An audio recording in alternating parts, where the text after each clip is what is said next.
name is Mark and welcome to my channel. Join me all year round, week in, week out, come rain or shine, and together we'll be fishing for pleasure.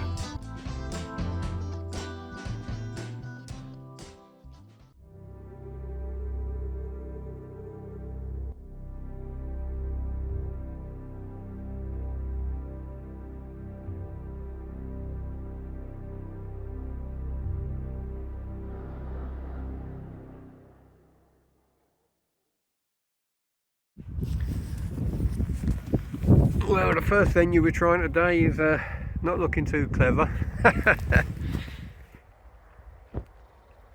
The right hand channel is sending chocolate brown water down, and this left hand channel is sending clear water down. That's the way it looks to me anyway. Water clarity in the edge is not too bad. I can't get too close, I ain't got my wellies on yet. Can I safely land fish? Yes. Will I catch fish? Who knows? Well, afternoon troops, we've got 4 hours. 4 hours to beat the floodwater. Whole storm Dara has put a deluge through everything. But I've managed to find a fishable drain, and it's not ideal. As I showed you, we've got 2 channels, left and right. The right one is pumping down a load of rainwater, which is chocolate brown. The left hand drain is running off as well. That's coming down clear water. So actually, when you look at the drain, one side looks black, one side looks brown, but it's not black, it's actually clear water. So I've got all 3 rods presented in the clear water at the moment, but I shall be exploring that other side, the far bank with the rainwater, because it's murky brown. There's been I saw a cormorant when I arrived down there hunting for fry, so I've scared that off. There's not as much debris coming down as with the last storm. Thankfully, the last storm, the storm before, has flushed it right through, so there's virtually no big clumps of weed coming down. It's just running off. Not hard, but it's running off. It's only about a foot higher than when I last fished it, so it's not even terrible conditions. It's just whether the pike are here or they hold up somewhere where there's loads of slack water. But we've got a bit of slack water in this swim, so as I say, I'm going to explore that as well. So it's it's a good day to be out. Typical December day. Grey, overcast, not too cold, not too warm. Everything's nice, middle of the road. But catching a fish might be difficult in these conditions, but you can't choose your day off work. Now I would say in 2 days' time, this place would be ideal. And what am I on 2 days' time? Stuck on 12-hour day shifts. So it's the day or never. I also had my safety recall on my motor, so I had to take that into the garage this morning. So I couldn't even get here at first light and hopefully, nab a fish or 2 during the dawn chorus. It's been it's a very short window of opportunity. Conditions aren't ideal, but you can't choose. You can if you book a day's holiday, but you can't really choose your days off work. You know what I mean? You've got to take the rough with the smooth. And I've been sat in the house I've had 3 days off this week. Been sat in the house for 2 days. Couldn't fish. Nowhere was fishable. So,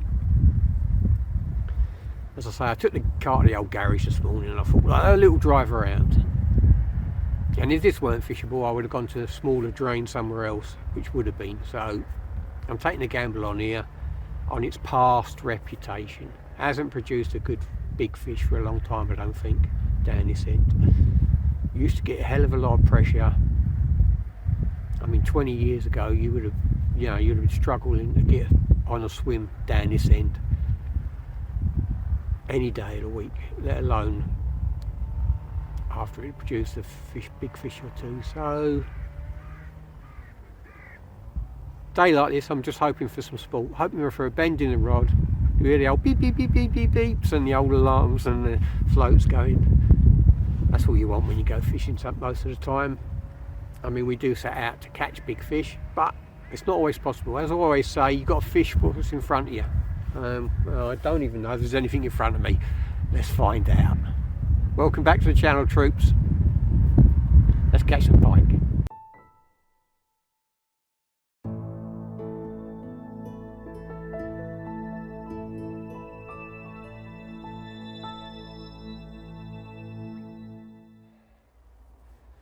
Well,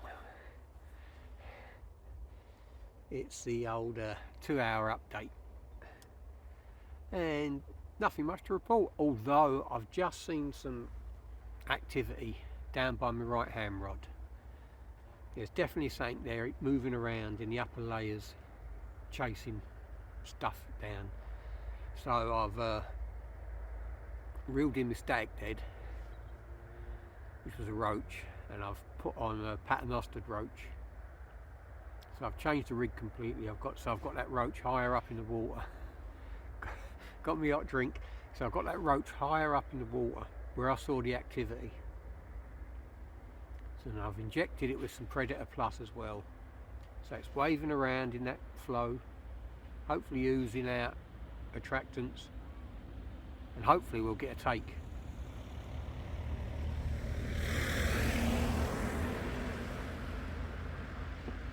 That's the first encouragement I've seen in the 2 hours. I've seen no silverfish topping, no pike chasing fish down, nothing like that. But that's the first bit of encouragement I've had on that right hand side. So on my left hand side, I've got a whole herring down in the margin. I've injected that full of sardine oil. The herring's only about 4 inches long, so it's a bit smaller than the sardine. My middle rod, I've got a paternostered smelt on. That's mid-channel, right in the crease, right where the chocolate coloured water from the right hand side and the clear water from the left hand side meet. That's right in that crease. And as I said, my right hand rod down in the margin, got a paternostered roach. There's definitely something there in the upper layers. If it doesn't hit it or take it, I'll have a quick swap around and put the herring down there as a static dead. But there was definitely activity down there, and it was definitely high up in the water. So we've adapted our rigs accordingly, and hopefully that'll pay off. A bit of debris coming down now near my middle rod, but nothing untoward. There is some weed coming back on the hooks and the baits, but not that horrible. It's that thin silkweed, you know. So there's plenty of that moving down the drain, but it's moving down low level. You know, normally when you're fishing and it's coming down a drain or a river, it feathers the whole line, doesn't it? You know, and you're there for about 20 minutes trying to get it all off your line. It's not like that, but you know, but the bottom bait, a static bottom bait, is coming back with weed on it. So the paternosters are clean. So that's why I've got 2 paternosters and 1 static.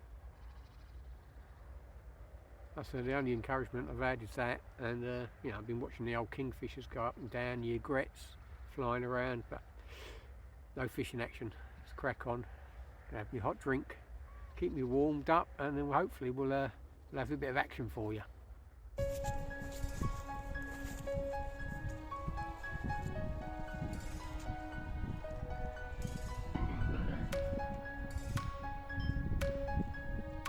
Well, we got something at last.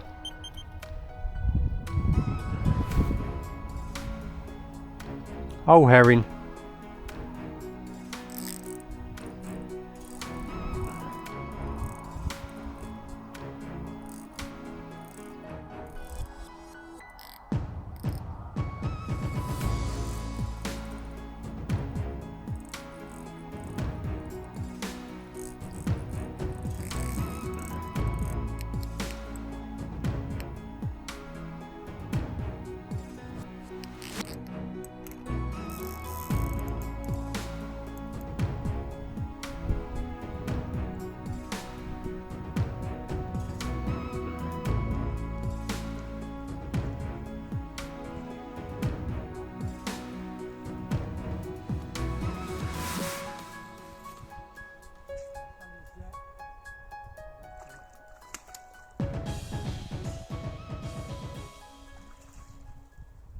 Well, it took a whole herring.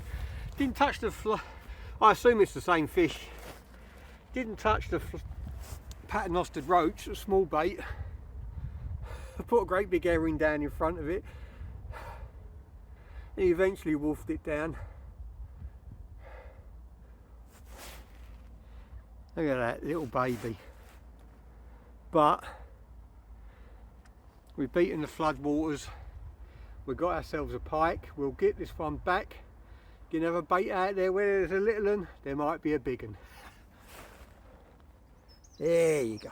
The mug shot. Let's get him back.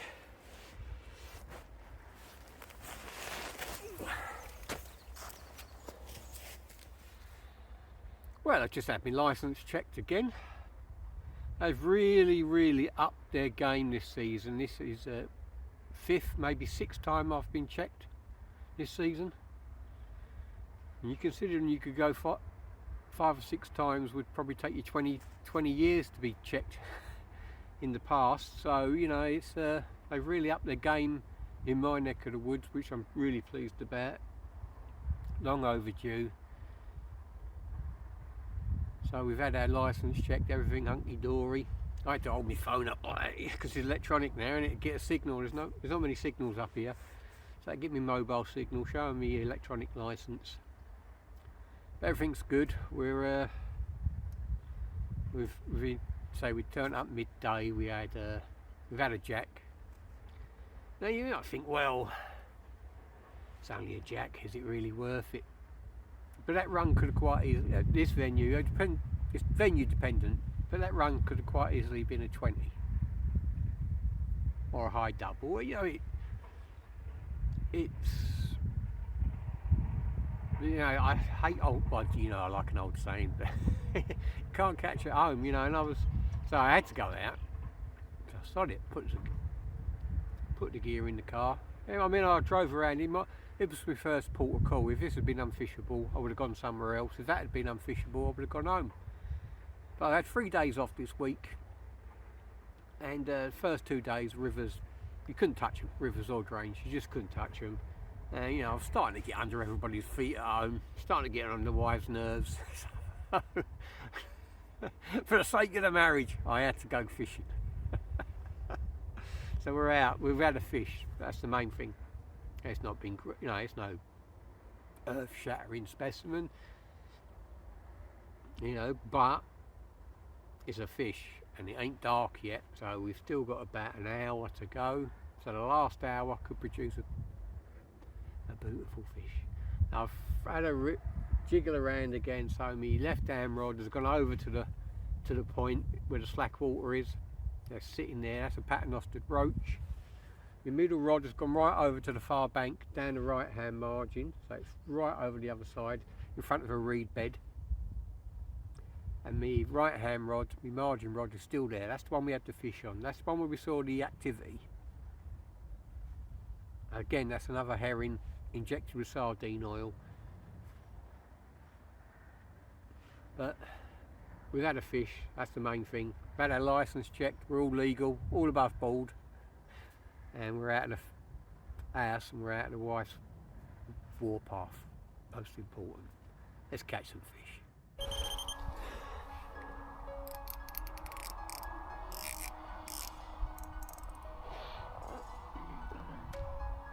Definitely something there.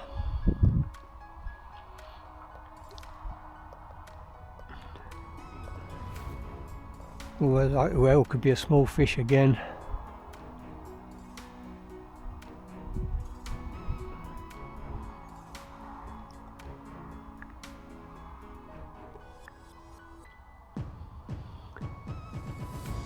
Not even taking the bait away.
Number 2, no bigger than the first one. Again, that's a whole herring. Could even be the same fish. It's that small, that familiar. Is he? I don't know, but he wolfed it down. Let's get it back. And hopefully we'll catch some more. Almost dark now though, so again, whole herring, pumped with sardine oil, static dead, and away it went. Well, number 2 for a short 4-hour session. We've had a couple of fish. It's not bad, you know what I mean? It's if you don't go out, you're not going to catch. You never know. Those 2 jacks could have been 220s. You know, it's one of them. Bait came back. I'm going to have a look at it. I'm a tight git. If I can reuse it, I will. Nah, the snout's all smashed in, so what I'll do is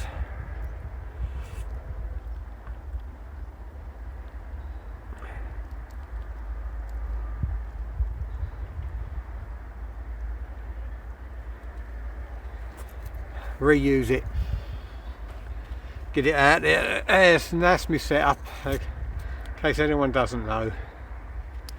Sliding float, drill bullet, long trace, single circle hook. That's my static dead bait rig. Nothing changed. Stop knot set at the required length, and we're in.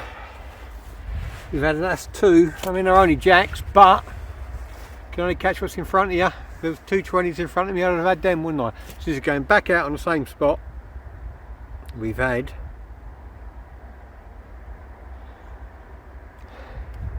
two fish to that tactic. Let's get it back out there.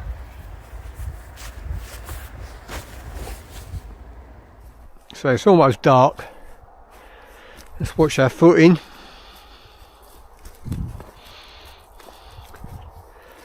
Oh, slippery as hell underfoot. There we go. The water's dropped a few inches since I've been here. And here we go, all we're doing with this one, this margin rod, is flicking it out down the right hand margin. We tighten up, slacken off the automatic clutch,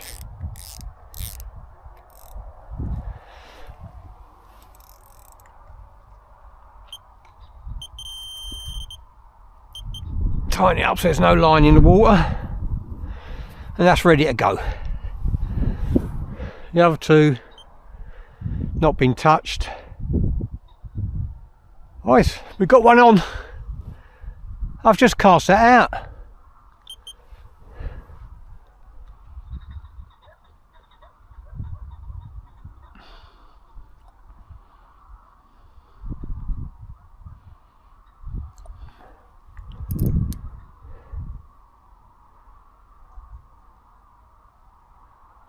The way that float goes, look.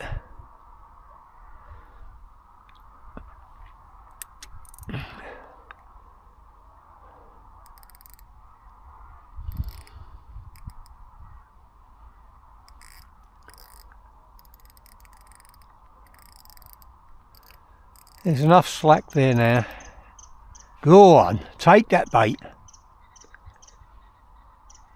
And there it goes.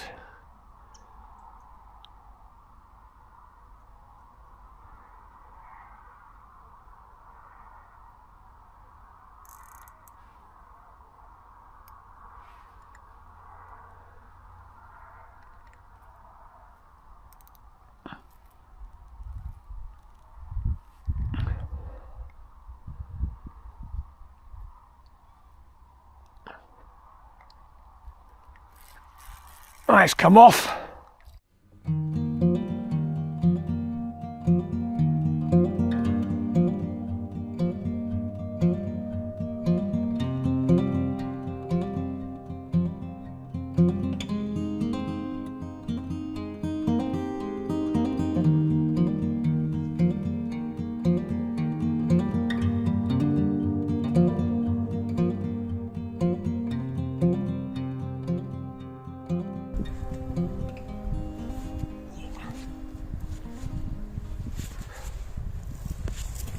I keep running out of time to say goodbye.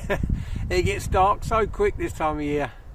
Thanks for watching, troops. We didn't blank, we had a few fish out, quick 4-hour session. What more could you ask for? Well, 20 or 30 would be nice, wouldn't it? See you on the bank real soon. Tight lines.